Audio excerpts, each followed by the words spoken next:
Hey guys, tonight we're slipping into a time when pain relief came with a side of showmanship, when barber surgeons doubled as amateur dentists, and when clean teeth might just mean they weren't covered in visible soot. You're stepping into 17th century France, Paris, to be exact, where the streets are muddy, the wigs are towering, and your molar is throbbing. Not that you have many choices. You shuffle down a cobbled lane, dodging the occasional horse dropping and trying not to gag at the overwhelming scent of boiled cabbage, sweat and chamber pots dumped far too close to your boots. Your jaw aches from that back tooth, the one you ignored for weeks, and now it's starting to make you see stars. This isn't the Paris of dreamy cafes and moonlit strolls. This is the Paris of lice, of chamber pots flying out second-story windows, of people paying to have leeches slapped onto their gums. If your tooth hurts, you have two choices. Ignore it and pray for divine mercy, or go find the loudest man on the square banging a drum and promising a quick, nearly painless yank dot. So, before you get comfortable, take a moment to like the video. And subscribe, but only if you genuinely enjoy what I do here.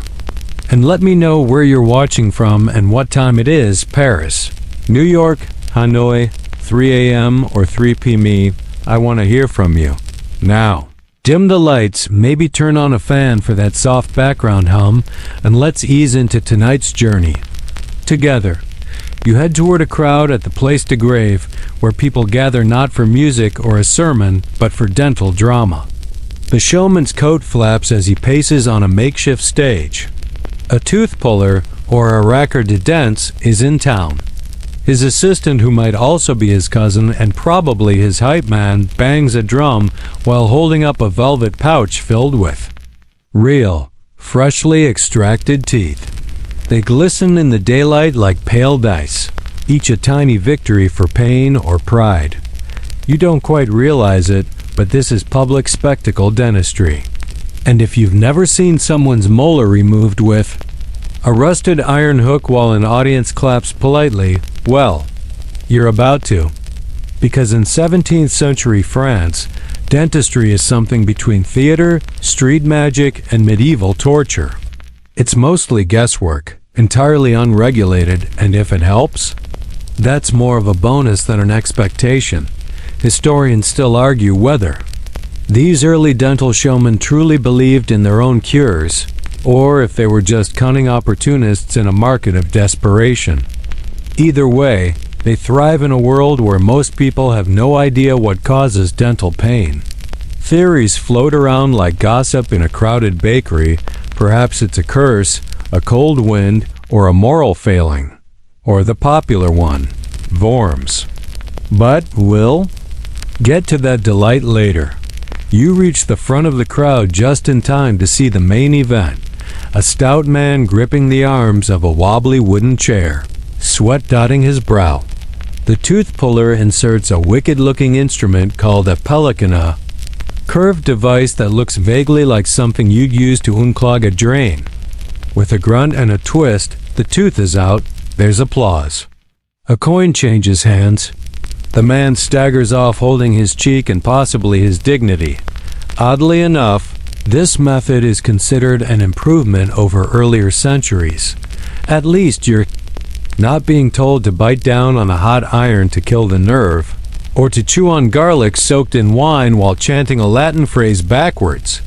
France, in this time, is crawling toward a rudimentary understanding of dental anatomy, but mostly still stumbling. And here's where things get quirky. Despite how primitive these practices seem, the 17th century marks a curious turning point. It's the moment when dentistry begins to emerge as a semi-legitimate craft. Sure, it's more blood sport than science, but the whispers of change are there. Some practitioners begin keeping notes. Others start organizing their tools. A few even dare to write books. There's the early spark of specialization, the gentle tug away from barbering and into medicine. But for now, it's still chaos. You imagine yourself sitting in that wooden chair, a pelican tool inching toward your mouth, a crowd leaning in close, the scent of roasted onions and sweat heavy in the air. The tooth puller smiles he's missing a few teeth himself, which somehow makes it all worse. You close your eyes. The pain is sharp, but the applause is louder. You stand, a little lighter in the mouth and considerably poorer in the pocket. The assistant waves goodbye with one hand and rattles a tin of loose teeth with the other dot. By sunset, the crowd has dispersed. A few leftover molars sit in the dust like strange white pebbles. A dog sniffs them and moves on. You, meanwhile, cradle your jaw and wonder if you just made a terrible mistake or if you'll sleep better tonight than you have in weeks. Spoiler, you won't. That one's going to throb all night. Still. In this city, in this century, a pulled tooth is about as close to modern medicine as most people will ever get. There's no anesthesia, no floss. Just a brave face, a few prayers, and the enduring hope that maybe, just maybe, that guy with the pelican tool really did know what he was doing. You wake the next morning with a jaw that feels like it's been run over by a cart full of bricks and fish. There's a metallic tang in your mouth, and your tongue keeps poking at the gap where your molar used to be. But hey, you're alive. And in 17th century France, that's something. You drag yourself out to the square again, not out of curiosity this time, but for a closer look at what these so-called dental experts are doing. Because that performance yesterday, that wasn't a one-off. All over France, and especially in busy cities like Paris, public tooth pulling is a regular event. They call them charlatans, and not always as an insult. In fact, many people trust these traveling practitioners more than local healers. They show up with flair, with capes and banners and assistants with strong lungs and questionable hygiene. And, most importantly, they pull teeth fast. You lean against a wooden cart and watch as another crowd gathers. This time, it's a young woman in the chair. She's pale but determined, and her bonnet trembles slightly in the breeze. The tooth puller holds up his instrument of choice, the tooth key, which is, if you can imagine, a kind of medieval corkscrew for your molars. He inserts it carefully, gives it a twist, and then, with one brutal jerk, the tooth is out. Well, part of it. Anyway, the woman shrieks, the crowd winces, and the tooth puller mutters something about fragile roots. He goes back in for round two. This is the risk with public dentistry: no guarantees, no refunds, and no gentle bedside manner. The tools themselves are often passed down from master to apprentice, not clean between patients. Why waste good? Wine rinsing off blood? And stored in bags that once held onions or sausages. And if you're wondering about infection, well, so were a lot of people. Too late. Historians still argue whether some tooth pullers intentionally left parts of the root to guarantee return business, or if they were just incredibly bad at their job. The line between incompetence and strategy was thin and often blurred by the haze of blood, crowd noise, and general 17th century confusion. You glance around at the instruments laid out like prized jewels. The pelican, shaped like the beak of the bird it's named for, is a favorite for molars. The tooth key, meanwhile, is the weapon of choice for bicuspids and bicurious experiments in pain. Other tools include pincers, scalpels, and occasionally a sturdy thumb and prayer. Of course, not everyone in the business is a total hack. A few tooth pullers pride themselves on precision. They boast about how quickly they can yank a molar 10 seconds flat if you don't count the fainting, and sometimes even use assistants to hold you down if your nerves get the better of you. You step closer and catch the gleam of a brass instrument. That looks more like something from a violin case than a dentist's kit. It's curved, slightly ornate, and just sharp enough to ruin your week. The assistant notices you staring and gives you a toothless grin. Either he's proud or he's a long-time customer. By now, you've realized that these performances aren't just about the teeth. They're about trust, desperation, and the illusion of control. The drums, the banners, the dramatic cries of cure your pain instantly. It's part medicine, part theater, part psychological warfare. And it works. Even educated people fall for it. Nobles, clergy, even some physicians admit to occasionally watching a tooth pulling and feeling oddly reassured by the confident motions and dramatic flair. Maybe it's better than suffering in silence. Or maybe the human brain, when panicked and in pain, will trust just about anyone holding a brass hook and a confident smile. You hear a shout, "Who's next?" A man in his 50s steps forward. He's chewing on a leather strap, a common way to brace for the pain. The assistant pulls out a red silk handkerchief to wipe the instrument, and you have a strong suspicion it was last used as a napkin. A few spectators murmur approval. The performance has begun again. And beneath the show, beneath the screams and cheers and fainting spectators, lies a sliver of truth. For all its chaos, this world of street dentistry is the start of something. Crude? Absolutely. Dangerous? No doubt. But it's also the beginning of public demand for any care. The idea that pain isn't something to just live with. That teeth matter. Even if today your options are tooth removal by applause or praying the rot eats slowly. As the crowd claps for another successful extraction. Successful being defined as the tooth came out eventually, you wander back toward the edge of the square. Your own jaw still throbs a little, but mostly from memory now. There's something about witnessing someone else's tooth pulled out in a shower of sweat and regret that makes your own pain seem less urgent. You pass a boy hawking toothache, remedies cloves soaked in vinegar, wrapped in muslin and tied to the jaw with a string. Guaranteed to work or you're screamed back. He shouts, earning a laugh from a nearby priest, and just like that, the square clears. The tooth puller packs up, the assistant juggles a few molars for coins, and the crowd drifts off to gossip and dinner. Another day in Paris, another parade of teeth lost to time, talent, and guesswork. You return to the square the next day not for another extraction, heaven forbid, but because your curiosity still hums like an aching nerve. What you saw was theatrical, yes, but it was also real medicine, at least in the eyes of the people, who had nowhere else to turn. Today, you want a closer look at what these so-called dental experts actually use to do their work. The tools, the contraptions, the glorified torture devices polished just enough to glint in the sun. The barber surgeons, after all, are not only the teeth men. They shave beards, lance boils, and even amputate the occasional toe if business is slow. But when they switch to dental work, their toolkit gets specific and spectacularly ill-suited. You watch a young man roll out a stained leather wrap filled with gleaming, vaguely threatening instruments. It's part apothecary, part blacksmith, and part terrifying. Uncle's fishing kit. The tools are organized by use, extraction, elevation, clamping, and all of them have one thing in common.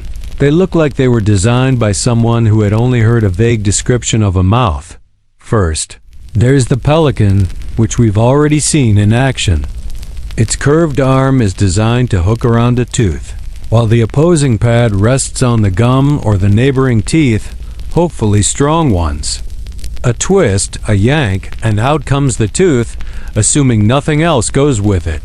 If it sounds a little like a crowbar for your jaw, that's because it kind of is. Next, you're shown the tooth key, which earns its name for its uncanny resemblance to an old-fashioned door key. Insert the claw around the tooth, turn it like you're opening your pantry, and crack out it comes. It was meant to be an improvement over the pelican, more controlled, more elegant. It frequently broke jaws. So, progress. There are. Forceps too, of course. But unlike today's sleek stainless steel beauties, 17th century forceps are bulky, short-handled, and deeply optimistic. Most are modeled on blacksmith tongs. Some are custom bent for left-handed use not because anyone asked for them, but because a right-handed blacksmith misunderstood the assignment. Historians still argue whether some of these designs were based on actual anatomical study or simply adapted from other trades. It's not uncommon to find a tooth key that looks suspiciously like a wine opener or a brace used for shoeing horses. One French manual from the era shows an entire page of dental tools labeled vaguely as hooks and pullers, which is helpful only if you're assembling IKEA furniture without the manual. But it's not just the metal that matters. No good. Procedure is complete without something to bite down on. Leather straps are common, though sometimes bark or even the patient's own sleeve is offered. And when the extraction's done, the next tool comes out, the cauterizing iron, glowing orange, hot as sin, and waved near the gums to stop bleeding, if you're lucky, or sterilize the area, though no one really knows what sterilize means yet. But it looks impressive, and that counts for something. The barber surgeon himself is dressed for the part.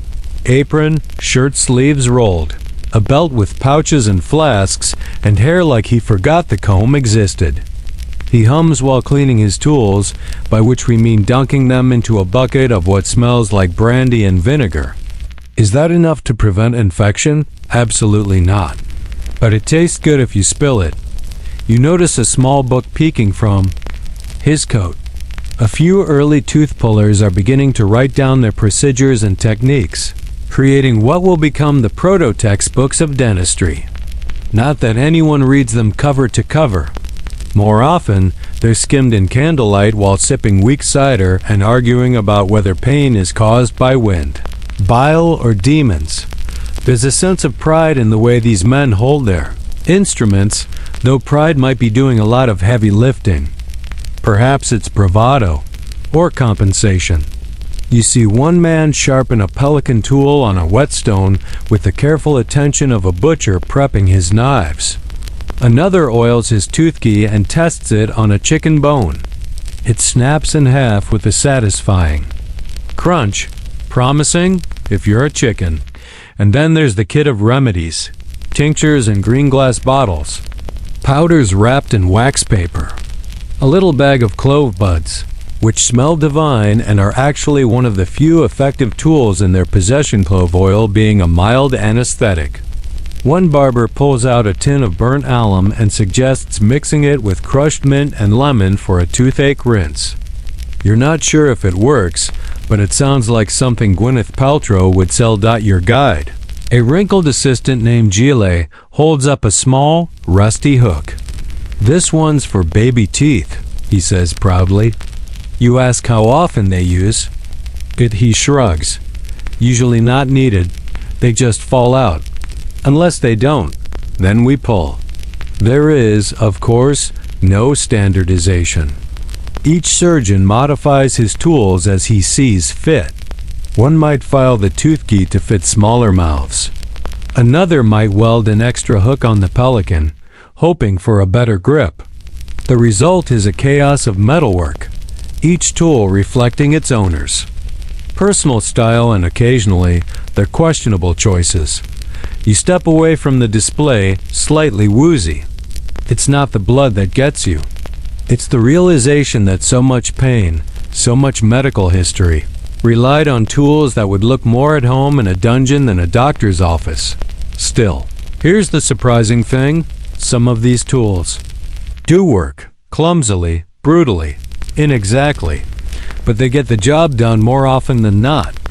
And in an age where most medical interventions could just as easily kill you as cure you, that's saying something. As the crowd thins and the barber surgeon wraps up his implements, you hear him mutter to his assistant, "Keep the pelican sharp. We've got 6 more heads tomorrow." The assistant nods and rubs it down with a cloth that might once have been white. And just like that, the toolkit disappears into a leather satchel, slung over one shoulder and carried away like it's full of gold. In a way, maybe it is. As you wander away from the square, the echo of the tooth key's metallic clink still dancing in your ears, you start to wonder, What exactly did these people think was going on inside their mouths? Surely, there must have been some logic to the madness. Some explanation, no matter how wrong, for the agony that would grip a jaw and throb its way into sleepless nights. And indeed, there was welcome to the delightful world of tooth worms, tiny, invisible monsters believed to burrow into your molars, wriggle around when you ate sweets, and gnaw mercilessly until your nerves begged for mercy. This wasn't a fringe theory. It was mainstream. It survived for centuries. You almost want to believe it too, if only because it's just gross enough to make toothache sound dramatic. You pause at a small apothecary window, where a jar labeled anti-worm tincture sits proudly beside vials of dried rose petals and questionable powders. A tiny wooden carving of a worm lies beside it, a marketing flourish, perhaps, or a prank gone too far. The worm theory, surprisingly, dates back to ancient times. Assyrians, Egyptians, Greeks all thought something was crawling around inside those aching teeth. By the 17th century in France, the belief had evolved but not disappeared. Many still insisted that tooth pain was caused by worms, usually black, sometimes white, and always malevolent. To be fair, you get why they thought this. If you've ever cracked open a particularly gnarly molar, especially one rotted through with decay, you'll notice stringy, pulpy tissue inside. That, in the absence of any knowledge about nerves or bacteria, looked suspiciously worm-like. Add in the throbbing pain and the occasional pus, and voila, creepy crawlies must be to blame. Barber surgeons and apothecaries fed the theory with products designed to smoke the worm out. One popular method involved heating henbane seeds on a metal plate, letting the patient lean over it with an aching mouth open wide. The idea was that the fumes would coax the worm out of hiding. If you were lucky, a bit of ash or dental pulp would bubble out with the smoke, and the practitioner would declare triumphantly, "There, the worm," and show you the remains. Problem solved. Case closed. Historians still argue whether these worms were simply burnt nerves or dental debris interpreted optimistically by hopeful patients and eager healers. Others wonder if practitioners knew better but leaned into the myth because, frankly, it made people feel better. If you give someone a story for their suffering, sometimes that's all they need, and the alternatives weren't exactly more scientific. Some thought cavities were caused by cold humors invading the jaw. Others blamed melancholy vapors, bad dreams, or curses passed down from ungrateful children. You scolded your mother last Lent. Well, that's why your molars hurt. It's shaky logic, but it had staying power. You peek into a side chapel where a priest is blessing a row of parishioners with toothaches. The line is long. One woman clutches her jaw.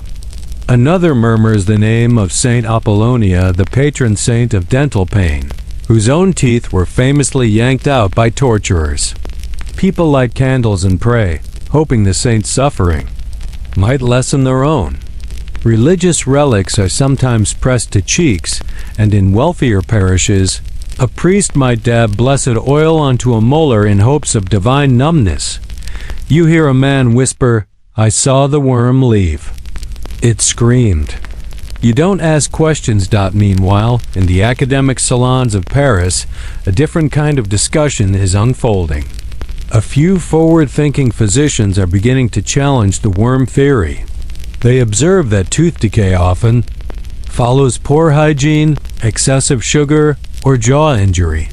Some even begin sketching the inner anatomy of teeth, not quite accurate, but definitely ambitious. One ambitious Parisian named Pierre Fauchard, just a boy at the time, is rumored to be studying the teeth of corpses. He'll go on to become the father of modern dentistry, but for now, the streets belong to the worm-believers. Still, not all treatments involved smoke and speculation. Some apothecaries offered numbing agents made from opium or clove oil. Others suggested placing hot bricks near the face or rinsing with wine vinegar, or stuffing the affected tooth with wool soaked in salt water and hope. And of course, there were those who simply suggested pull it out and be done with it. After all, if a worm's in there, maybe the whole tooth has to go. You pause at a baker's stall. A young man bites into a loaf and winces, clearly regretting the decision. You watch as he turns, mouth half open, tongue poking at a molar. Someone next to him mutters, "Worm." He nods solemnly, sets the bread down, and wanders off toward the square. That's the thing about pain, it demands explanation. And in an era without microscopes or anesthesia, Worms filled a gap in knowledge with just the right mix of horror, mystery, and folk charm. And maybe, just maybe, believing in Worms made it easier to imagine that the pain was temporary. That, once the creature fled sizzled out, smoked away, or yanked from its hiding place, you'd be whole again. The worm was evil, yes, but it was defeatable.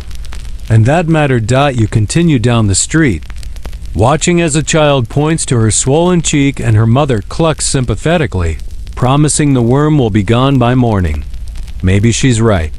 Or maybe they'll be in the square by tomorrow. Listening for a drumbeat and hoping a man with a shiny hook has a cure. You turn a corner and find yourself in a quieter part of town, the kind with ornate gates, cleaner cobbles, and fewer chickens wandering into doorways. Here, behind painted shutters and perfume-drenched hallways, dwell the upper crust of Parisian society. Nobility, court favorites, and the occasional social climber with a good wig and better connections. You'd think, with their gilded carriages and powdered servants, the wealthy would enjoy better dental care. But oh no, not in 17th century France. The mouths of the rich are, in a word, disasters, rotting monuments to too much sugar, too little hygiene, and a complete lack of understanding about what keeps teeth in your head. Here's the twist. Sugar, once a luxury, is now flooding into French households, especially noble ones, thanks to booming trade with colonies. Cakes, candied fruits, sweet wines. It's practically a dental apocalypse in powdered form. And nobody connects sugar to decay just yet. If anything, a sweet tooth is seen as sophisticated. You imagine yourself seated at a long banquet table, beside a duchess whose smile shines at first glance. But look closer. Many upper-class mouths are packed with blackened stumps, broken enamel, and gaping gaps. You notice that fans are everywhere, not just to flirt, but to hide the lower face during conversation. A mouth best not seen is a mouth best protected. And then there's the velvet. Oh, the velvet. Tiny pouched pads of fabric tucked discreetly into the mouth to disguise missing teeth or to soften the sound of speech. Sometimes they're scented. Sometimes they fall out mid-sentence, which makes for awkward moments in high society. You watch a gentleman discreetly pop in a bit of wax. Tinted ivory white, one of the earliest forms of a cosmetic dental insert.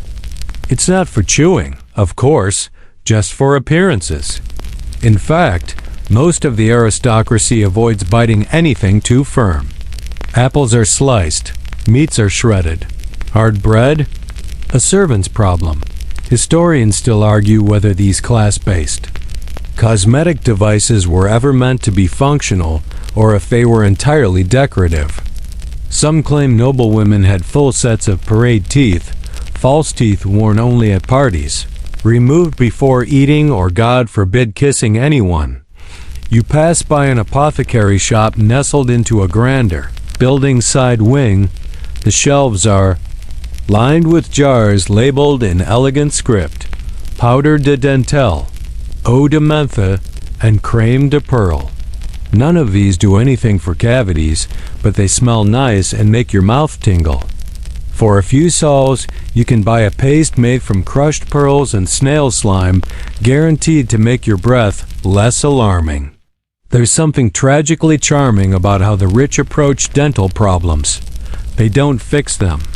They disguise them. One countess is rumored to have worn a set of teeth made entirely from porcelain, painted delicately and fitted by a jeweler. They shattered after 3 uses. Still, fashion over function. You eavesdrop on 2 noblemen discussing the latest tooth elixir, a bitter concoction made from sheep bile and cinnamon. One claims it cured his molar. The other says it made him see angels. They both laugh, revealing grins that suggest neither brushed this morning or ever, and then there's the court. Louis XIV himself is said to have suffered terrible dental issues, including multiple extractions and jaw abscesses. His portraits show a tight-lipped smile, carefully painted to avoid drawing attention to his compromised bite. His dentists were likely more ceremonial than competent, chosen for discretion rather than skill. In private salons, women touch up their powdered faces and dab rosewater behind their ears, but few dare open wide. A missing incisor is more damaging than a poor wardrobe. Still, there's an odd sort of status to it. Decayed teeth signal a sweet, rich diet, which in turn means money. Rot becomes a badge of class, if not of health. You spot a young noblewoman grimacing over a goblet of chilled wine. She taps her cheek delicately, signaling the start of an ache. Her maid whispers something about finding a discreet barber surgeon with good gloves and a closed curtain. It's handled like a scandal, not a medical appointment. And here's the kicker. While the poor rely on public pullers and prayers, the rich demand privacy. Their dental drama happens in shadowy corners, behind velvet drapes, and often under the influence of heavy wine. There's less blood in the square, more blood on silk napkins, and far more denial. You wander past an upstairs window where laughter spills into the street. You glance up and spot a young nobleman grinning wide at a joke, and you freeze. His teeth, what's left of them, are filed into delicate points. A fashion statement? A personal rebellion? Or just one too many lemon-soaked cleaning attempts? You'll never know. Historians note that the upper class occasionally dabbled in strange trends like blackening teeth with soot to cover up rot, or coating them in gold leaf during masquerades. None of it helped. But it did make decay look intentional. You leave the upscale quarter a little dazed, not because you're shocked by their habits, but because you realize just how universal tooth pain was. It spared no one, noble or peasant, bishop or beggar. The difference was only in how you hid it. For the wealthy, the solution wasn't better medicine, it was illusion. And if that meant velvet, perfume, and a powder puff, so be it. You're back in the more fragrant corners of Paris now, though fragrant might be the kindest word you could use. The market stalls bustle with shouting vendors, smoked meats, and sweaty bodies pressed shoulder to shoulder. But your focus is on something far more elusive and far less pleasant. Bad breath. In 17th century France, halitosis isn't just a personal problem, it's practically an epidemic. Nearly everyone has it, and almost no one admits it. You pass a baker shouting about fresh rolls, and as he speaks, his breath wafts across the street like a dying bouquet of onions and despair. You recoil. He offers a roll. You decline. The problem naturally starts at the root teeth, or the lack thereof. Rotting molars, swollen gums, food stuck in crevices where teeth once were. It's a recipe for aromatic disaster. And with no toothpaste, no toothbrushes, at least not as you know them, and no floss in sight, most people rely on age-old traditions, remedies, and sheer optimism. You wander into a small herbalist stall where jars of dried leaves and roots fill every available shelf. You see familiar names: mint, clove, fennel, sage. These are nature's breath fresheners, and they're sold by the pinch, boiled into teas, or chewed raw. The vendor, a cheerful woman missing both front teeth, offers you a sprig of rosemary. Chew it and spit, she says, or swallow if you're feeling lucky. The upper classes have their own ideas. Perfumed cloths are held near the face. Orange peels are sucked discreetly. One courtier even insists on eating rose petals daily for interior cleansing. You imagine how effective that must be on the breath, perhaps, but not the bowels. Then there are mouthwashes, if you can call them that. Most involve steeping herbs in vinegar or wine. You watch a man swirl red liquid in his mouth before spitting it dramatically into the gutter. It smells like regret with a hint of time. He nods at you proudly. Another fellow explains his breath. Routine. Burnt sage mixed with ground salt and rubbed directly onto the gums. He smiles, revealing inflamed tissue and two suspiciously wobbly teeth. You get used to the sting, he says, but bad breath isn't just a nuisance, it's seen as a moral issue. Religious writings from the era occasionally equate foul mouth smells with inner impurity. A priest might advise fasting or prayer to cleanse both body and breath. You pass a tiny church door with a sign offering confession and breath blessings. You don't ask. Historians still debate whether these rituals were sincerely believed to cure halitosis or simply served as moments of spiritual and social refreshment. Some theologians wrote treatises on how gluttony and sloth led to bad breath. Never mind the rampant infections and poor dental hygiene. You pause beside a fountain where a woman is rinsing her mouth with salt water and muttering what might be a curse or a recipe. Next to her, a young boy gnaws on a stick. Not candy, a chewing stick, stripped of bark and chewed until the fibers fray into bristles. These natural tooth cleaners are common among the lower classes. Twigs from neem, licorice, or mallow plants are favored. You try one. It tastes like old furniture, but your mouth feels fresher already. In wealthier homes, more elaborate tools are beginning to appear. Toothpicks made of silver, sometimes carved into ornate shapes. They're prized more for their aesthetics than their usefulness. One nobleman you heard of carries a gold-plated pick shaped like a swan and uses it only after dessert in full view of guests. Toothpicking as performance art. And then there's the charcoal powder. Crushed and mixed with a bit of honey or wine, it's applied with a finger or soft cloth and scrub it across the teeth. It works sort of, but leaves a ghostly gray film across your lips. Elegant, if you're into that sort of look. You hear two women gossiping near a cheese stall, comparing breath remedies. One swears by fennel seed and ash. The other insists on gooseberry vinegar. A third joins them and recommends something called mouth stones, tiny scented tablets placed under the tongue. Whether they mask or multiply the odor is anyone's guess. And of course, there's always the fallback, not opening your mouth too much. You notice how many people speak softly, lips barely parting, heads turned politely away. It's not just manners, it's survival. A cobbler you meet claims to have invented a powder that frightens the stench away. He sprinkles it on his tongue, grimaces, and promptly sneezes into his apron. Still in testing, he admits. Historians still argue whether these breath-freshening rituals had any consistent effect or if the constant chewing, swishing, and sniffing simply kept people distracted from the fact that their mouths were miniature swamps. You pass a woman humming softly as she dabs clove oil onto her gums with a bird feather.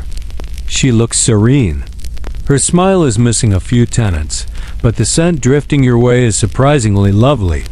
That's the thing. Everyone, regardless of class, seems to be trying. It's not laziness, it's limitation. They don't know about bacteria, plaque, or pH balance. But they do know that a fresh mouth feels better, earns smiles, and maybe helps you get through your day without someone fainting in your presence. You smile, lips closed of course, and continue on your breath. For now, herbally acceptable. You're in a quieter alley now, where the air is cooler, the crowd's thinner. and the sound of clinking instruments is replaced by the softer thud of parchment and the murmur of conversation. You followed a trail not of blood this time, but of curiosity, and arrived at the doorstep of one of Paris's few actual physicians who claim to specialize in dental matters. Well, sort of. He's still mostly a generalist, a physician, apothecary, barber with a flair for ambition. But unlike the street pullers, he reads, he writes. And astonishingly, he doesn't advertise with drums. You enter the cramped study, where books tower dangerously and dried herbs hang like upside-down umbrellas. A dusty globe wobbles on its axis. A cat watches you from the window with the haughty expression of a creature who's definitely seen someone's tooth fly across the room before. This man, this rare early dental thinker, represents the tiny but growing class of medical professionals attempting to treat teeth as part of the body rather than some expendable cluster of mouth rocks. He wears a woolen waistcoat, pince-nez glasses, and the haunted eyes of someone who has tried to explain tooth decay to a patient who just wants more wine. He waves you in. You sit beside a worn desk and he begins to explain his theories. Tooth pain, he says, doesn't come from tiny worms or bad spirits, it comes from internal imbalance. He points to a diagram showing the 4 humors: blood, phlegm, black bile, and yellow bile. Too much of one? Gums swell. Too little of another? The teeth crumble. This, he assures you, is not guesswork, it's classical science. Historians still argue whether these humor-based theories actually helped patients or simply added a layer of philosophical comfort to their agony. But for 17th century France, it was an important shift to understand pain as a result of bodily systems, not external curses or moonlight. This physician then shows you an anatomical sketch, rudimentary but thoughtful. The teeth are named incisors, canines, bicuspids, molars. There's even a tentative drawing of a nerve, though he admits he doesn't know quite what it does yet. You nod solemnly, pretending you're not still recovering from watching a pelican. Tool in action.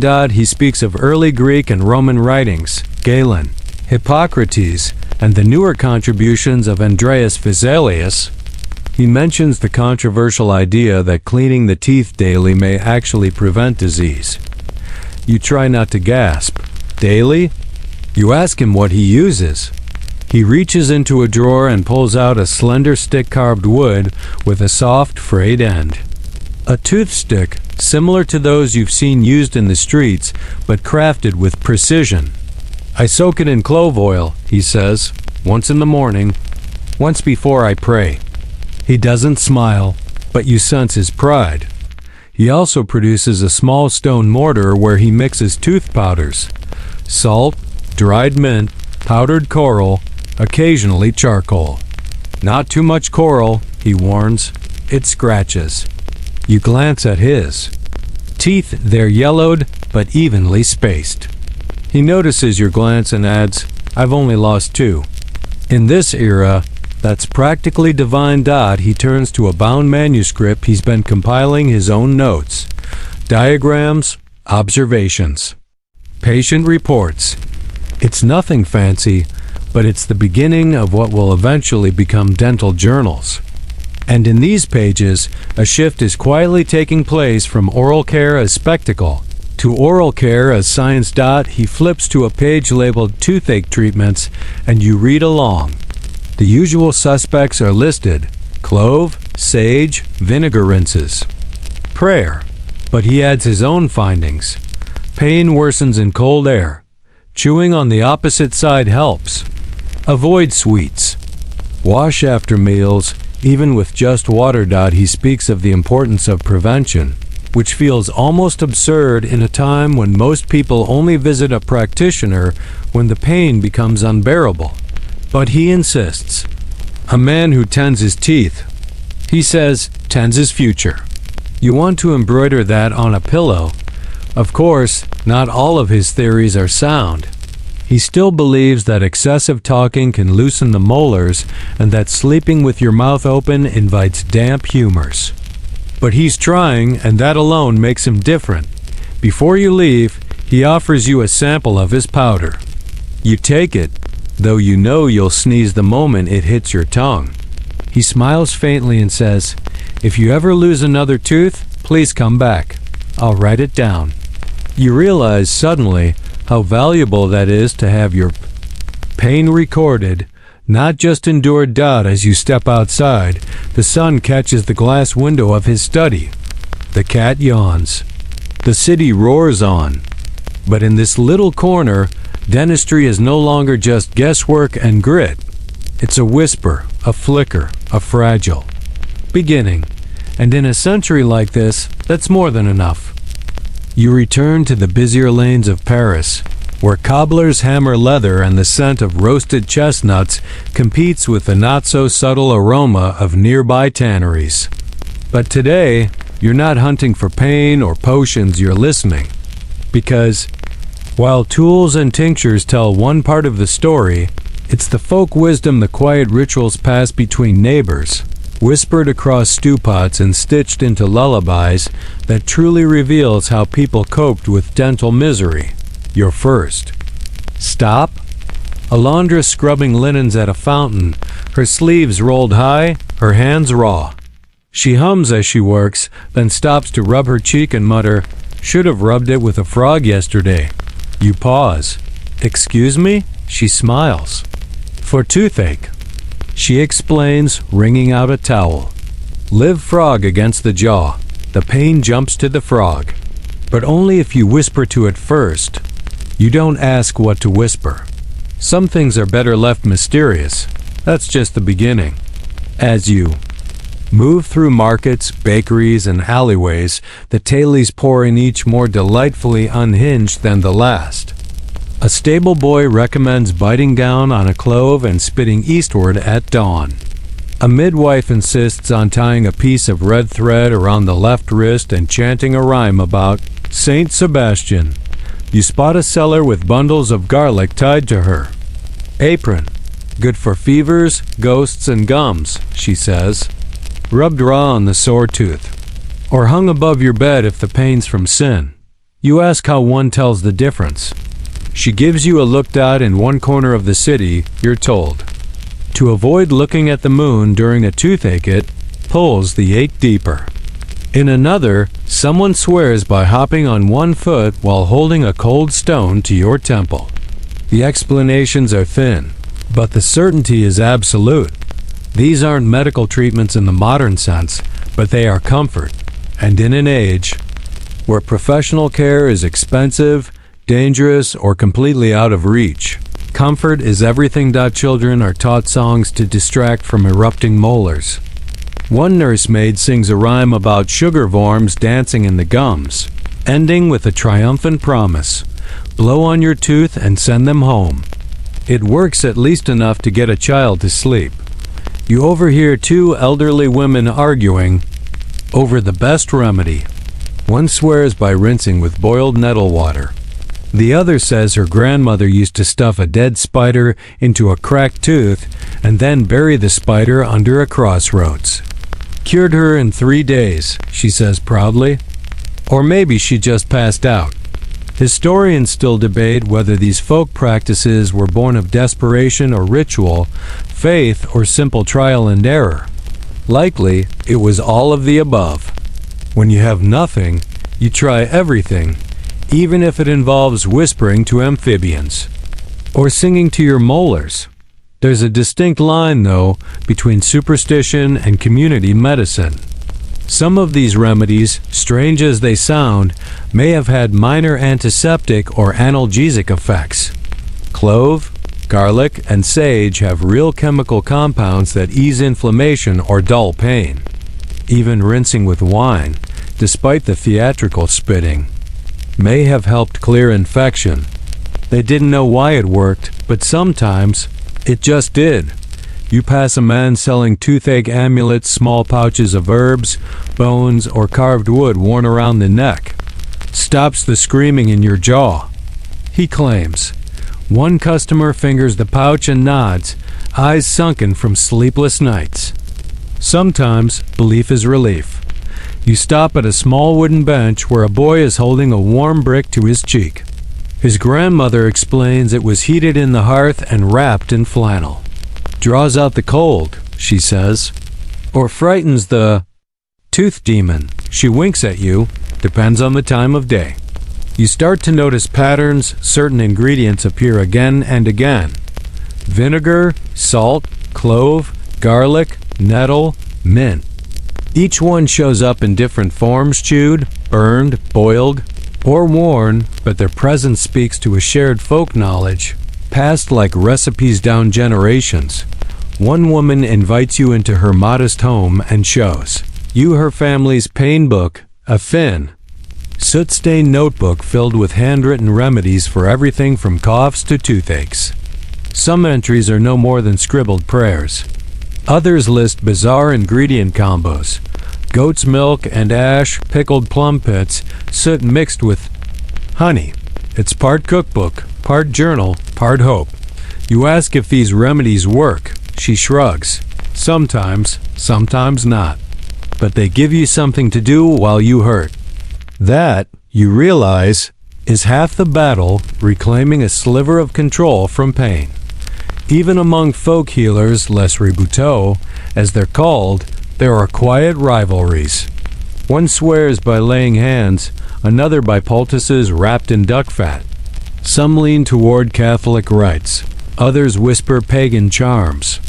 One man, clearly popular, claims his spit cures inflammation if applied before sunrise. You decline to test that theory. There's a quiet humility to these practices. No one pretends to be a miracle worker. Most just want to help their neighbors, their families, their aching children. And sometimes, a whispered charm is all you have. You sit for a while beside a shuttered shop, chewing the last of the rosemary you bought earlier. A group of boys run by, one holding his cheek and groaning dramatically. "He's faking," a girl shouts. "He just wants sympathy, Stu." The others laugh and vanish down the lane. For all the pain, all the makeshift rituals and unlikely cures, there's something deeply human about it all. These aren't just remedies. They're stories, woven into daily life, passed from one toothache to the next, comforting in their repetition. Because even when science fails or hasn't arrived yet, the warmth of a familiar remedy, whispered under your breath in the dead of night, can feel like magic. You find yourself back near the Seine, where the river glides like polished slate beneath arched stone bridges. It's quieter here, a step removed from the clamor of city life. But even in this lull, dental woes follow. You meet an old fisherman, baiting hooks with calm precision, and he mentions in passing that he's lost half his teeth, not from fighting off a shark or some romantic tale, but from bread. Hard, stale bread. This sparks a curious realization. Sometimes, it's not disease, but daily life itself that wears the teeth away. In 17th century France, dental wear and tear was often the result of food, its texture, its temperature, and, most of all, what was accidentally baked into it. Flour was milled with large stone grinders, and bits of grit and sand often ended up in the final product. So every bite of rustic bread came with a trace of gravel. Not enough to notice immediately, but enough to slowly sandpaper your enamel into oblivion. Historians still debate how much of this was intentional. Coarser flour was more filling, after all, or if it was just a side effect of limited technology. What's certain is this: if you ate bread, and everyone did, you also chewed on France itself, one mineral fragment at a time.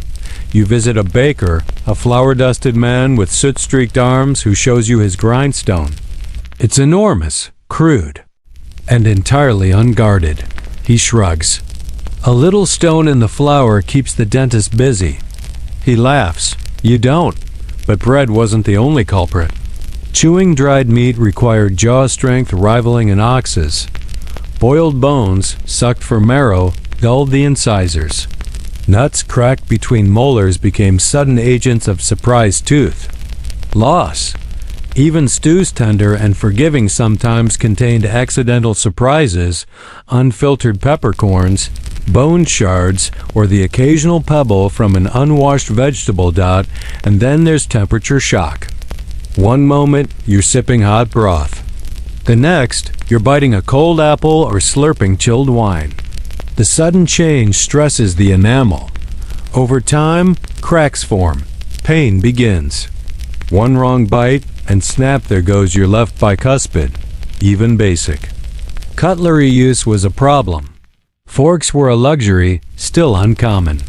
Most people use spoons or fingers. But those with access to pewter or iron knives often bit down absent-mindedly, chipping teeth on metal edges. You pass a gentleman sucking marrow from a spoon and wince as he taps tooth against tin with every bite. He seems unfazed. His teeth, less so. One particularly charming food hazard, sugar-coated almonds, a favorite treat among the well-to-do. Also, a molar's worst enemy. Crunchy, sticky, and liable to rip out a filling if you had one, which you didn't.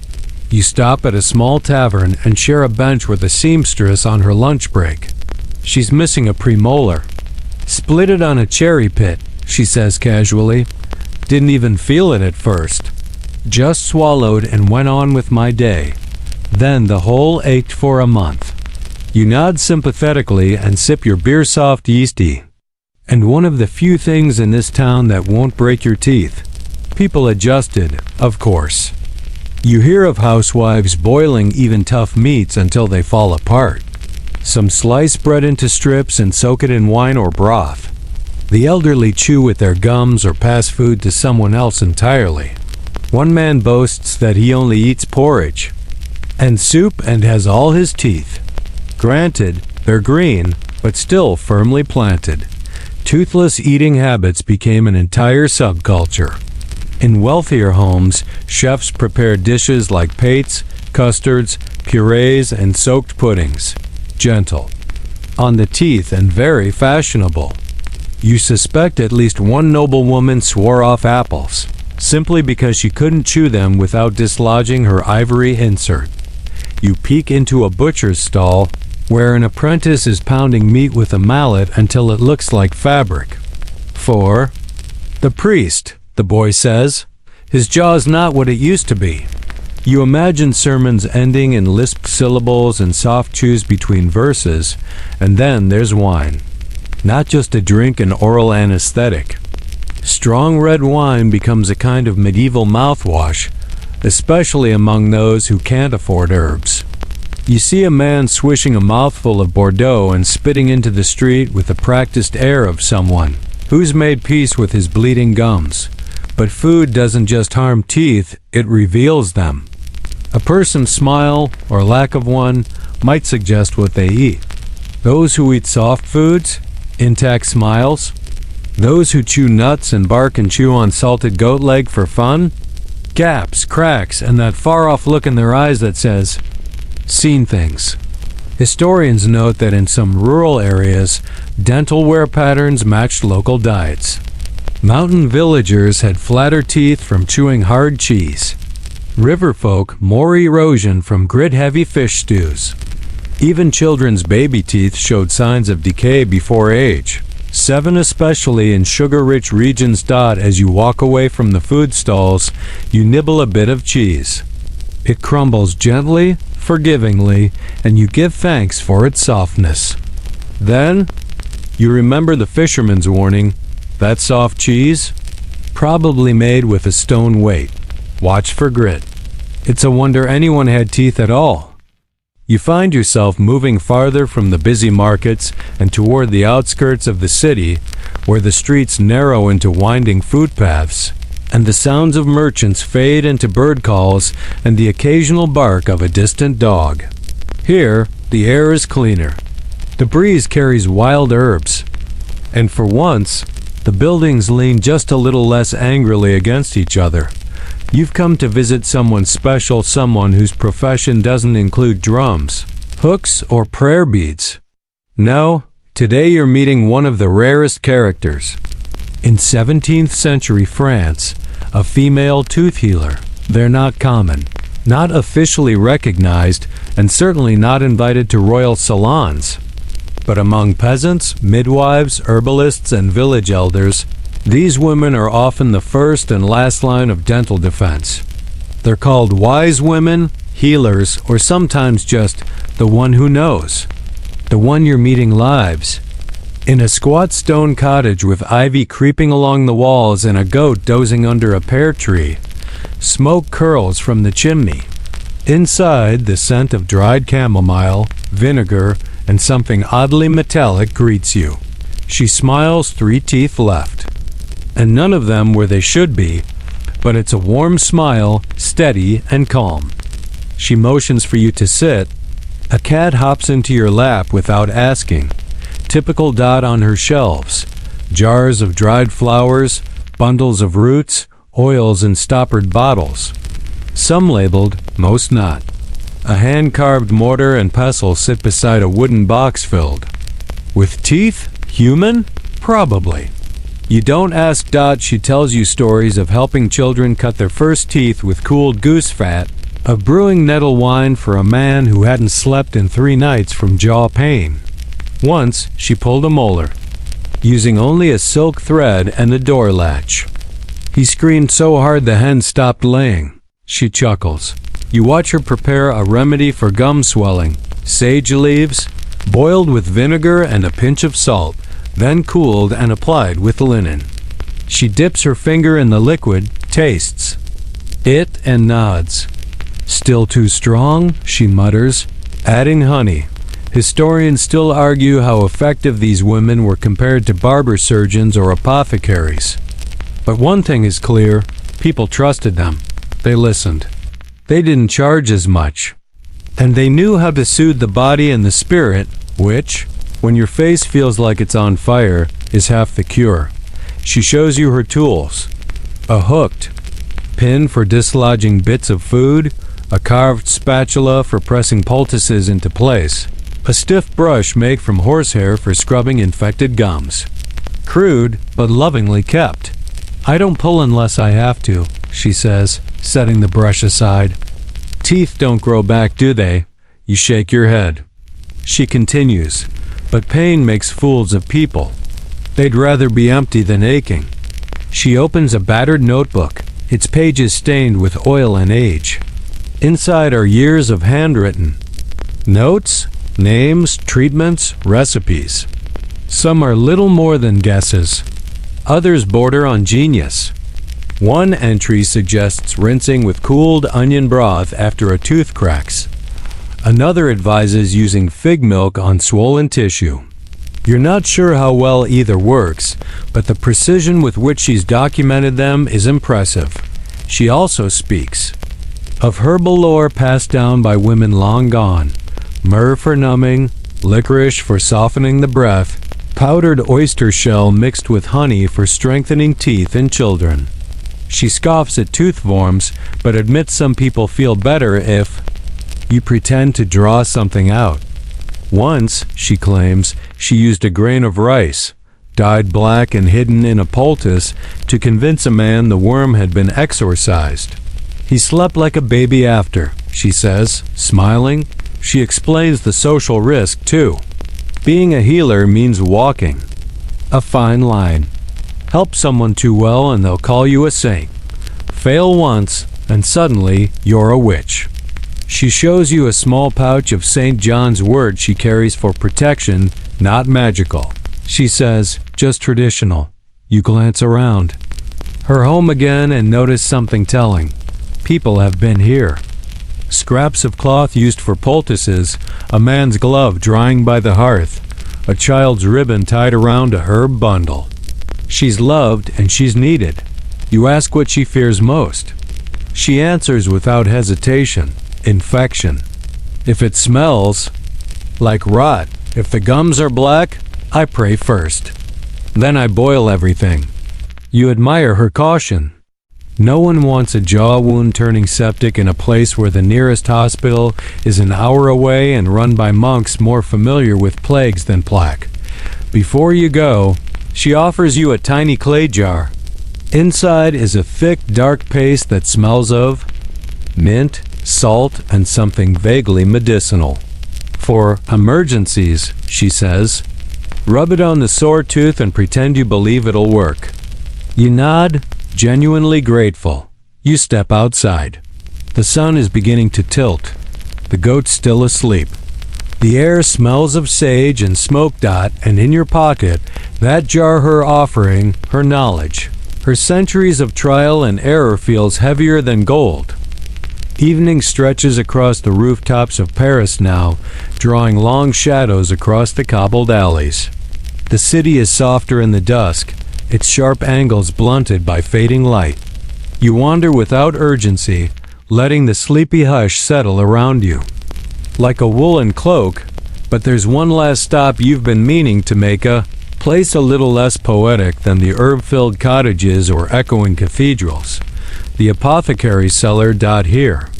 Beneath flickering oil lamps and shelves crowded with powders, tinctures, dried snakeskins, and faded Latin labels, you find the intersection of medicine, mystery, and marketing. The apothecary himself greets you with a smile so dazzlingly fake. You suspect his teeth are someone else's. He wears layers of stained linen and a pointed cap and walks with the confidence of a man who can cure anything. For the right price, you're led past a cabinet stacked with tiny drawers labeled Aqua Mirabilis, Pulvis Dentarius, and Essentia Crocodie. You choose not to ask about that one, until you reach a low table scattered with vials, mortar, and a half-finished remedy for tooth distress. The apothecary explains with dramatic flair that tooth remedies are among his best sellers. Why? Because everyone needs them eventually. Whether they work or not is, well, a different conversation. One of his most popular concoctions is tooth. Oil of the moon, a mix of clove oil, sage extract, camphor, and something that smells suspiciously like lamp fuel. It's meant to be dabbed on the aching gum with a swan feather extra charge for the feather, of course. He pulls out a packet of powder of white coral, a pale, chalky blend meant to be scrubbed directly onto the teeth. Brightens the smile, he claims, and only occasionally causes blistering. A small detail. Next is a vial labeled simply Dragon's Mouth. Despite the name, it's mostly wine steeped with dried rose petals and mint, designed to mask bad breath. It sells well in the winter months when people huddle close and say far too much with far too little brushing. He also offers tooth stones, little lozenges you're meant to press into the gum near the sore tooth and leave overnight. Made of ground pearl, sugar, and hardened honey. They melt slowly and taste like expensive soap. Still, they give the illusion of doing something, and that's half the battle. Historians still debate how much of these apothecary remedies were truly medicinal and how much was pure showmanship. But here's the thing, people believed in them. And sometimes, belief is the best painkiller you've got. You're shown a jar of Venetian tooth tonic, imported allegedly from Italy, which combines cinnamon, orange peel, and crushed laudanum.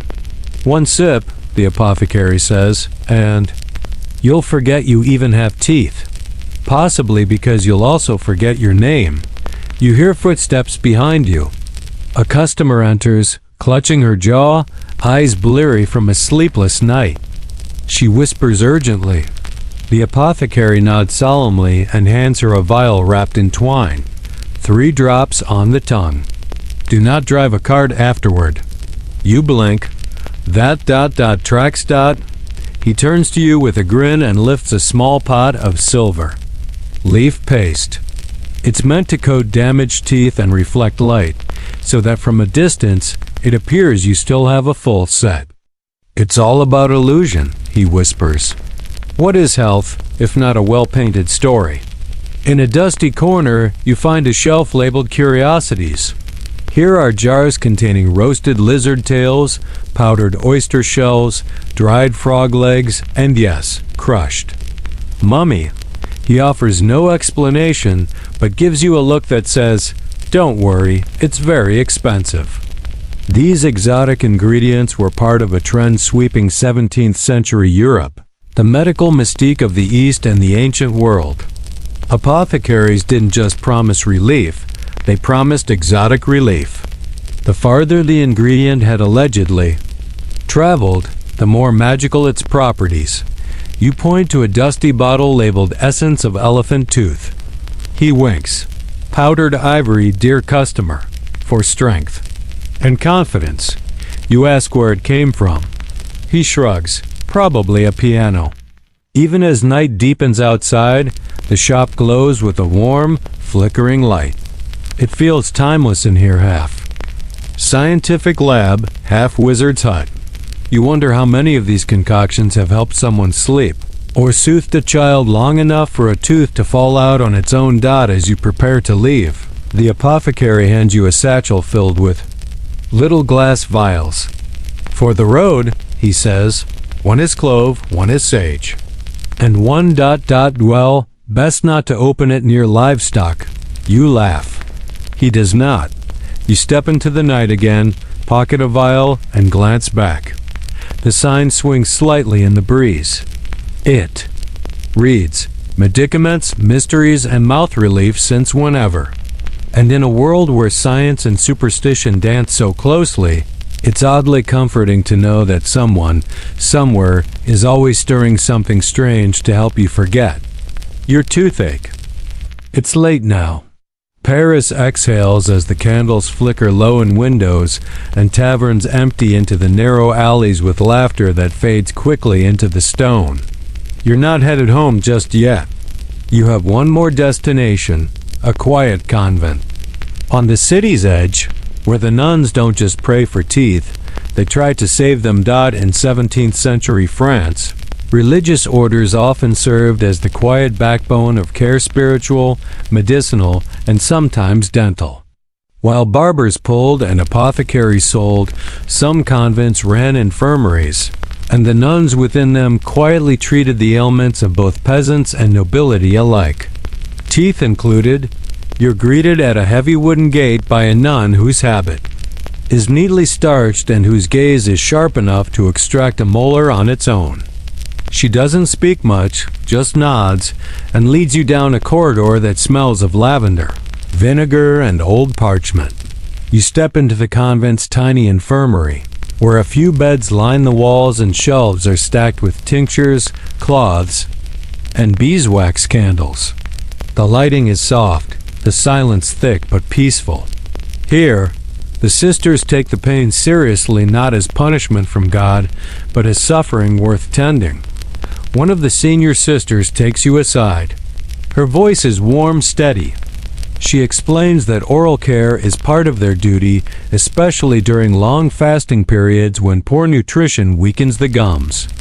They've learned over generations to treat dental problems with a mix of prayer, herbal salves, and a surprising amount of knowledge passed down from ancient medical texts. She shows you one of their most cherished books, a worn, handwritten copy of Galenic remedies translated into Latin. Pages dedicated to the teeth include mixtures for aching jaws, inflamed gums, and methods for dulling pain without breaking the vow of silence, an essential feature in cloistered life. Some of the convent's treatments would make a modern dentist cringe, but others, surprisingly advanced. A rinse made from mastic resin and thyme, applied daily, seems to ease gum inflammation.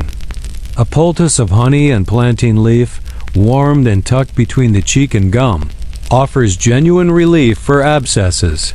Historians still discuss the level of medical literacy among these religious orders, but recent studies suggest they knew far more than they let on, especially the nursing orders like the Daughters of Charity, who often acted as the frontline healthcare workers of their day.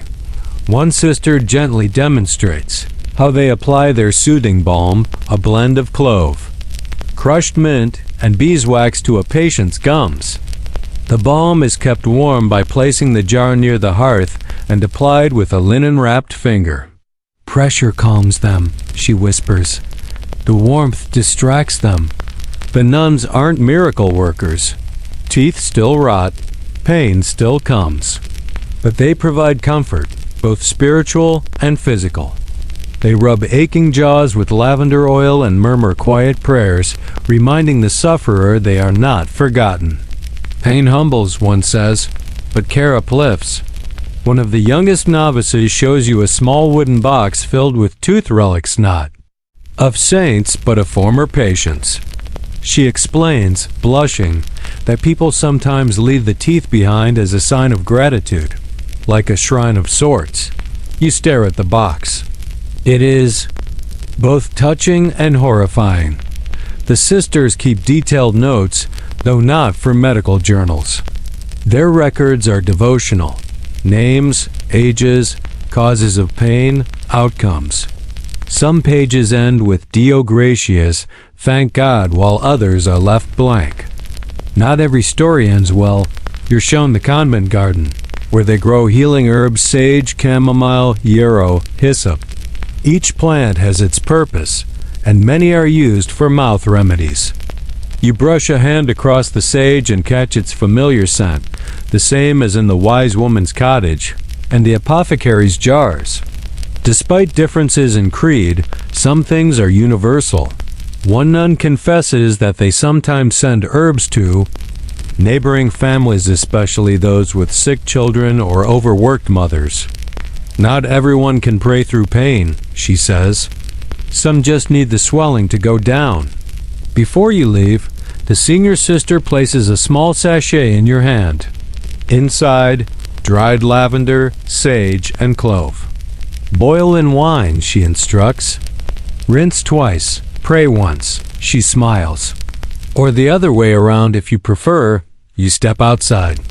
The convent gate closes gently behind you. The stars are out, and the night air feels different, cleaner, softer. The scent of sage lingers, and as you walk back toward the heart of the sleeping city, you think not of extractions or pain, but of care. The quiet, slow kind. The kind that says, I see your suffering. I don't fear it. Not all healing is loud. Not all help comes with a price tag or a silver pick. Sometimes it's just a linen-wrapped finger, the warmth of balm, and a whispered word in the dark. You're walking slowly now. The city has shifted again, quieter, darker, but not asleep. Chimneys sigh smoke into the starry sky. A distant bell marks the hour. Paris has many voices, and even in slumber, it murmurs. Tonight, you find yourself wandering near the University Quarter. The Latin Quarter, as they call it, where knowledge lives in ink and candlelight. This is where scholars gather, debate, and attempt to explain the human body, sometimes correctly. And yes, teeth have found their way into these learned conversations. Duck into a cramped lecture hall. It smells of chalk, damp wood, and wool cloaks left too long near the fire. At the front, a bearded professor adjusts his robes and launches into a spirited, if meandering, lecture about the mysterious anatomy of the jaw. He holds up a model of a human skull, one of the few teaching aids available. Its teeth are worn, cracked, and probably belong to someone who never got to ask where their bones would end up. But to this professor, the skull is a map. We believe, he declares, that the teeth connect directly to the stomach and the soul. A student sneezes. Another scribbles furiously, though it's unclear whether they're recording wisdom or a doodle of molars with legs. You learn that early anatomical theories still bore the weight of ancient sources, especially Galen and Aristotle. Many physicians clung to outdated models of the body, especially when it came to anything as lowly as the mouth. Historians still argue whether these scholars truly misunderstood dental anatomy or simply lacked the means to observe it properly. After all, dissection was still controversial, and cadavers were hard to come by. Teeth, embedded in bone, were particularly difficult to study in detail without causing well mess. Still, these professors tried. You hear one describe nerves as channels of humors, another refers to the roots of teeth as tentacles that feed on memory. Bold, incorrect, but poetic. There's heated debate over whether teeth grow continuously or not. One student cites a case where an old man grew a new tooth in his 80s, possibly a misidentified bone spur, but no one wants to ruin the optimism. The class applauds. Another theory floating through the air like pipe smoke. Bad teeth are the result of poor spiritual hygiene. Too many lies, too much pride, and your molars rebel. It's a theory that makes you immediately self-conscious. Outside the lecture hall, you follow a few students into a dim, book-filled cafe. They sip weak beer and argue about whether pain itself is a divine punishment or a simple nervous impulse. You're not sure who's winning. One young woman swears she read a banned Italian text that mentions something resembling enamel. Her friend rolls his eyes and mutters, "Italian lies." You strike up a conversation with a medical student ambitious, underfed, and trembling slightly from too much coffee. He pulls out his notes and shows you a drawing of a tooth split in half. "See this part?" he says, pointing to the pulp chamber. "We think it's alive, like ... feeling alive, like it knows when you bite too hard." He grins, then adds, "Also, I bit a fork yesterday. Nearly cried." You flip through a textbook beside him. The pages are dog-eared, written in Latin, and filled with contradictions. One page suggests that teeth form in the womb from bone marrow and sunlight. Another claims the moon regulates molar growth. A third suggests singing to your teeth to keep them from falling out, and yet, for all the inaccuracies, there's a sense of earnestness. These students want to understand the world. They want to name the ache, draw diagrams of their discomfort, and someday help someone live with fewer holes in their jaw. You hear tales of early dental experimentation. A student tried coating a cracked molar in melted lead. It worked, until it didn't. Another tried rubbing powdered silver into a cavity. "Killed the worm," he said proudly. Probably also part of his gum. There's talk of tooth transplantation, removing a healthy tooth from a poor man and implanting it in a rich one. You grimace. The ethics are dodgy. The results, worse. Most such transplants failed or the body rejected the new tooth in a painful, festering protest. One professor was rumored to have tested beeswax fillings, shaping them to fit small cavities. It worked in dry weather, less so in summer. The melting was ... dramatic. You even hear whispers of early dentures, crafted not from porcelain, but from animal bone, ivory, or even the teeth of the deceased. A noblewoman, they say, wore a full set made from walrus tusk. She smiled like a beast and bit like one too. Still, not everything is so grim. One scholar proudly claims he's created a tooth calendar tracking the most common days when his classmates complained of mouth pain. Cold Mondays, he declares. Pain begins in cold Mondays. He's mocked, but you admire the effort. As you leave the university quarter, a student calls out, "Don't forget to rinse with warm beer." You nod politely. You're not sure if he's joking. The night wraps around your shoulders like a shawl. The scholarly world of 17th century dentistry may be half fantasy, half guesswork, but it's also the seat of curiosity, a desire to learn, to label, to soothe. And in this candlelit corner of the city, even the wildest theories shine with the quiet glow of trying. Now you walk slowly, letting your feet choose their own path through the sleepy city. Paris is nearly hushed, but not still. There's always a dog barking, a window creaking open, a distant cartwheel grumbling on cobblestone, but the rush is gone. The pressure of the day has melted, and so has your destination. You're headed to one of the grand houses of the aristocracy, where the beds are feathered, the sheets scented, and the smiles, well, those require a bit of work. Because here in the glittering salons of 17th century France, teeth are not just tools. They are status symbols. You duck beneath a wrought iron arch and into the courtyard of a noble estate. Moonlight dances across marble statues. A servant in soft shoes leads you past velvet curtains into a sitting room lit by beeswax candles. A young marquis lounges on a chaise, absently picking his teeth with a sliver of silver. "Clove oil," he mutters. Blessed stuff. Here among silk-clad aristocrats, the conversation rarely includes how one lost a tooth.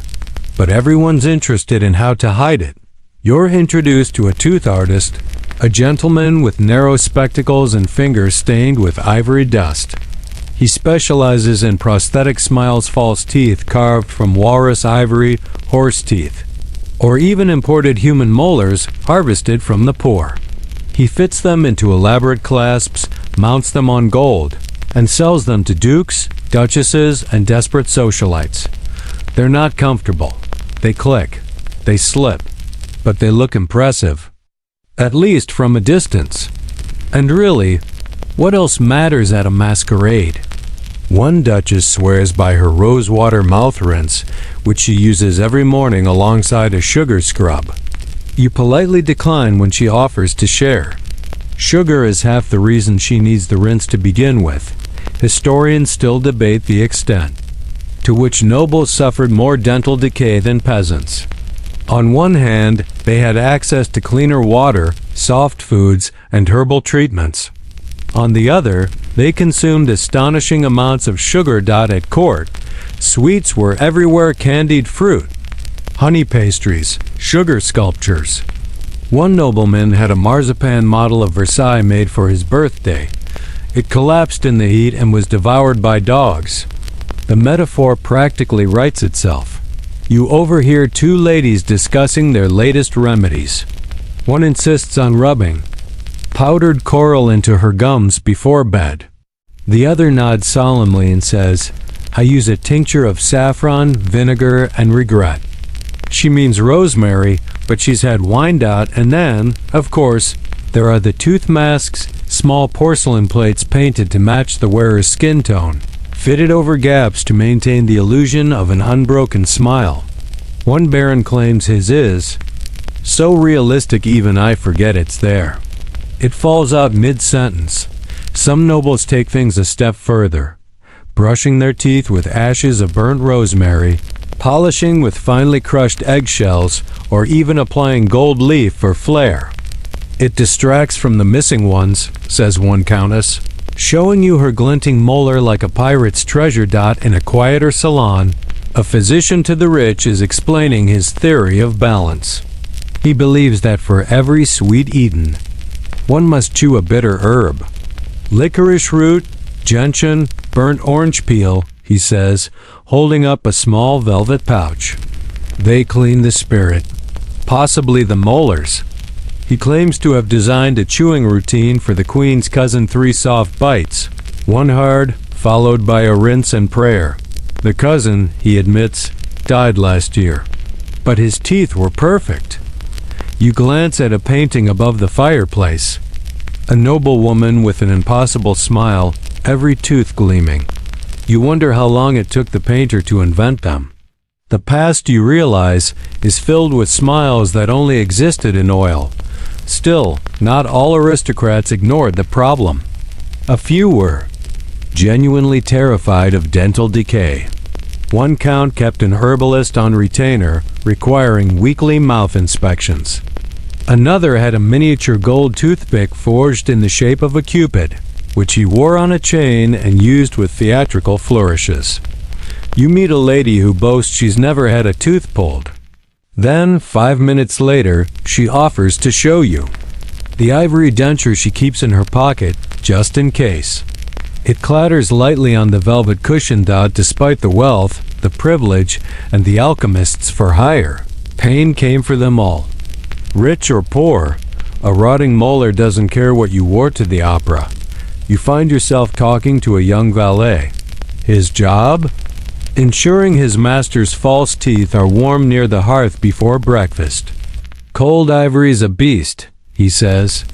Slips right out if it's not cozy. Outside again, beneath ivy-covered balconies, you look back at the glowing mansion. Laughter rises, glasses clink, someone plays a lute far too slowly. It's all performance, and away behind the silk and powdered wigs, people are still chewing, wincing, sipping wine for the ache. You walk away, your own jaw aching in sympathy, grateful for your real teeth, imperfect as they are, because, in this world of tooth theater, sometimes the fakest smiles hide the deepest pain. The moon is sinking now, dipping behind rooftops and chimney pots, casting the city in silver and shadow. You've walked through streets grand and grimy, from nuns to nobles, from herbs to ivory. And still, teeth linger in the corners of conversation. You pass a man sleeping upright on a bench, his mouth slightly open, and can't help but wonder, does he dream of chewing? Tonight, your final stop is a place that touches all lives eventually. The cemetery. Don't worry, it's not a grim ending. The air is cool and clean here. The trees sway gently. The grass is overgrown but soft beneath your feet, and the headstones lean like old friends whispering gossip. Crows sleep. Even the rats seem to have turned in. You're not here to be morbid. You're here because in 17th century France, even in death, teeth told stories. You crouch near a half-crumbling grave, one of the older ones, and picture the bones below. Long gone now, returned to the earth. But if you'd unearth that jaw by permission, of course you might still see teeth. Unlike flesh, teeth last. This is why, today, historians and archaeologists rely heavily on dental remains to read the past. A skeleton's teeth can reveal diet, health, age, status, and habits. One glance at the molars, and you might guess whether someone chewed meat, bread, or stone. Teeth carry the tale of poverty and privilege. In 17th century France, peasant teeth show grinding marked sand in bread, coarse grains. Cavities were rarer, ironically, because peasants had less sugar. Nobles, with their candies and claret, show more decay, abscesses, and fillings made of wax or lead. You walk past a stone angel whose face is worn away. Behind her, a simple grave with a carved molar on it, yes, really. Perhaps a dentist's final resting place. Or maybe just someone proud to die with a full set. Sometimes, grave robbers came not for gold rings, but for teeth. Particularly strong, white molars could be sold.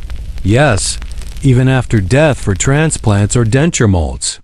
They called them Waterloo teeth in later years when battlefields became grim dental harvests. But even now, rumors swirl of midnight. Mouths plundered. Historians still debate how common these post-mortem donations were in France. Some believe they were rare and dramatic. Others suggest it was just another quiet trade, unspoken but understood. A nod, a coin, a tooth. You pass a monument to a wealthy family gilded, well kept. Somewhere inside, beneath that marble, lie jaws likely missing a few bits. Maybe removed lovingly by a barber. Maybe snapped free by time. And then there are the mass graves, rows of bones from plague times, famines, wars. These people rarely had dental records, obviously, but their teeth remain. You might find a child's first molar barely emerged. A grandmother's front teeth worn flat from chewing. A soldier's cracked incisor. One corner of the graveyard has markers for convent members. You remember the quiet nuns, their rinses. And prayers, their teeth probably lasted longer than most. Modest diets. Simple foods. No sugar sculptures or imported ginger chews. You sit for a while beneath a willow tree. A soft breeze rustles the branches like silk, and for a moment, the cemetery feels less like an ending and more like a library. Each buried tooth is a page of history, closed now, but not forgotten. And you think about what the 17th century knew and didn't know about teeth. They knew pain. They knew superstition. They knew how to soothe and pull and rinse and pray. But they didn't know bacteria. They didn't know nerves or plaque or fluoride. Still, they coped. They shared remedies. They filed their pain under the same heading as weather or fate or God's plan. And somehow, through herbs, bloodletting, prayers, lead, and lavender, they got by. You brush your hand over the grass. Somewhere beneath it, teeth from long ago still wait. Some perfect, some broken, some once adorned in gold leaf. All silent now, and as you rise to leave the graveyard, the city beginning to hum again beyond the stone walls, you feel strangely peaceful. There's comfort in knowing that even in their confusion, the people of the past tried to care. Clumsily, yes, but with effort, with hope that they didn't have the answers. But they had clove oil. So now, as the sky warms with the first soft blush of morning and the last stars begin to slip behind the rooftops, you let yourself breathe deeper, slower. The streets behind you are empty, swept clean by the hush of night. The echo of wooden shoes, the clink of apothecary jars, the murmur of a nun's prayer, all fading now. Gone with the fog. Let your jaw unclench. Let your shoulders fall. The worry of toothaches, real or imagined, can wait for another day. Tonight was never about fear or pain. It was about understanding. About walking the worn cobbles of a world that tried, in its imperfect way, to heal. Maybe you're still smiling at the idea of silver tooth masks or the student who tracked molar pain. By moon phase, maybe you remember the warm balm pressed gently to a cheek, or the silent truth held in a convent's garden. Wherever you are, in your bed, on your couch, under stars of your own, let that image hold you. Not the sharpness of pain, but the softness of care. A cool linen wrap, a fire-warmed paste, a story shared across centuries. Now let the details blur. Let your thoughts drift. You've walked through history tonight, quietly, gently, and you've arrived at last where stories end and dreams begin. Close your eyes, breathe in the lavender, breathe out the ache. And sleep.